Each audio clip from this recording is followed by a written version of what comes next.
Perema, just outside Athens, used to be a thriving shipbuilding town, no longer. You can see some movement in the port, but basically because of the Greek economic crisis, you now have 60% unemployment here. More and more families can't afford electricity in their homes. Some are homeless altogether. They rely on food handouts and clothes handouts. And with decreasing levels of state assistance, health is becoming more and more of an issue. This clinic has been set up by an international organisation normally working in the developing world, but it says there is urgent need for it to work here in Greece. Just here in the waiting room, we've been speaking to people who, because they're out of work, they simply have no medical insurance in Greece. They're bringing young children, a lot of old people, unable to get their medication. Young people too who have diabetes, multiple sclerosis, they tell us normally their medication would mean that they can lead a normal life. Because they can't afford that medication, it simply just means that their lives are coming to a standstill if they weren't able to come to a clinic like this and get med donations. As of today, people have found when they've gone to the pharmacies of Greece have now said they will not be providing medication on credit, which they have done up until now in the economic crisis.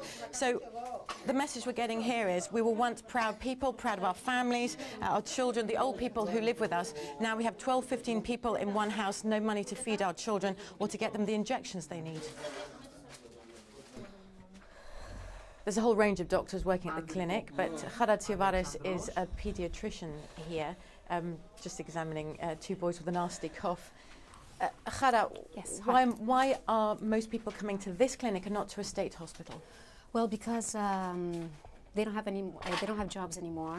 With no jobs, they have no insurance, and that means they can't go to the state hospital. Not even the children? Well, yes, they can just have a simple checkup, but they can't afford their medication, to pay their medication. And they can't afford paying for the vaccinations as well, because at the state hospital, usually, by routine, we don't do vaccinations here. This clinic has been based here for 2 years. I mean, how worried are you? How acute is the problem? Well, it's getting worse because a year and a half ago, when I started, it wasn't this bad. But now the economic crisis is getting worse and worse. And lots of people are without jobs anymore. We have a lot of salaries that are cut down, and it's very, very hard for them to afford a proper health care. Pharamacies, a paediatrician here at the Doctors of the World Clinic. Thank you very much indeed. So what we're hearing from Greeks who are unemployed or who are working, not getting their salaries, it's not just a problem now, an increasing problem to feed their families, but to look after them medically as well. People are worried and they're angry.